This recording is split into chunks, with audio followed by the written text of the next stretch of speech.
Oh,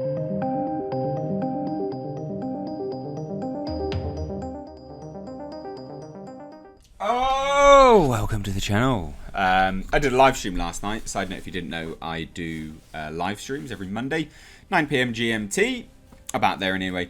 And someone asked about all of this, the Mortal Kombat news, and I wasn't even aware of it, but now I am. So this is fascinating. Mortal Kombat has delays release amid HBO Max shift. Ugh, I really don't like this. Because I want to see sequels. I want it to be good and I want them to make more. And unfortunately, all I can think of is any movie that's going to go to HBO Max isn't going to make any money. Therefore, they won't greenlight any sequels because no one's going to get paid like the amount that they want and to earn all the potential that they want. And I just think it's a shame. And, you know, the argument could be made that they're all loss leaders and they'll probably greenlight maybe series and things like that. But, you know, HBO Max, you know, and Warner Brothers are just the distributors. They don't necessarily own the rights to each of these products. They just have the distributing rights for maybe one of these movies. So if that's the case, a lot of them won't get sequels. And I think this is a shame, to be honest. So this is via The Hollywood Reporter. I'll leave a link down below. Let's check it out. So fellow Warner Brothers movies Tom and Jerry and Reminiscence also shift as the studio prepares to debut its entire 2021 slate of films on HBO Max and in cinemas simultaneously.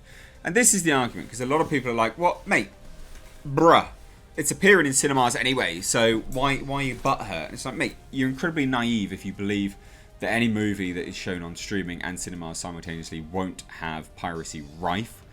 Like, it's so much piracy is going to happen the moment it hits HBO Max. Absolutely. Just think back to Disney Plus's The Mandalorian. Mandalorian was incredibly pirated the moment it came out because it wasn't anywhere else in the world, and Disney Plus was only available in the States. People were like, well, arr, sod you, arr, I'm going to sail the high seas, me hearty. Like, it's all they're going to do.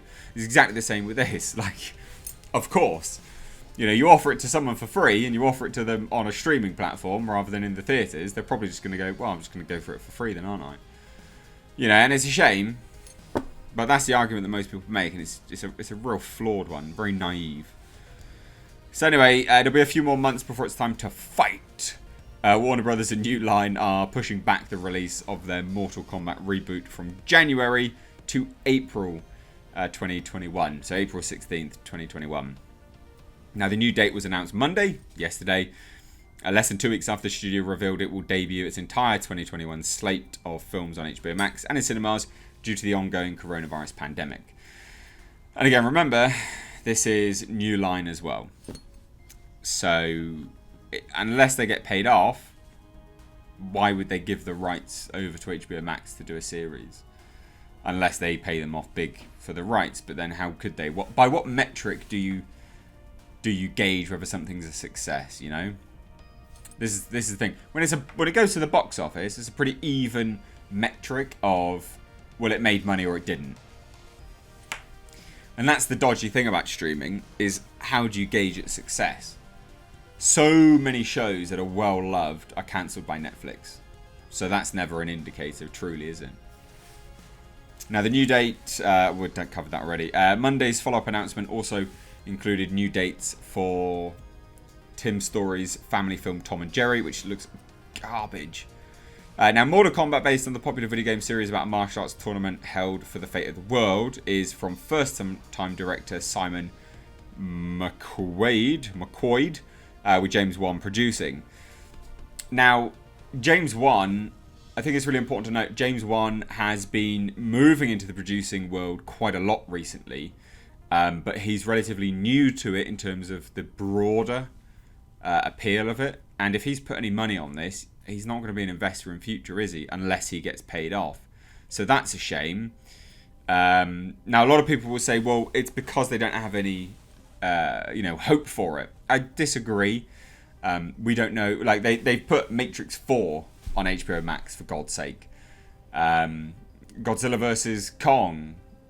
Like, so many big movies. Wonder Woman, you know, and a lot of people would say, well, yeah, June, Godzilla vs. Kong, all those films are going to bomb, blah blah blah. Like, I get that, but Wonder Woman made loads of money, so yeah. It's not because they don't have any hope. It's because they don't have hope for HBO Max. So they're trying to convince people to go there. Now, the cast for this is Ludi Lin as Liu Kang, Jessica McNamee as Sonya Blade, Josh Lawson as Kano, Joe Taslim as Sub-Zero, Mechad Brooks as Jax, and Lewis Tan in a mystery role.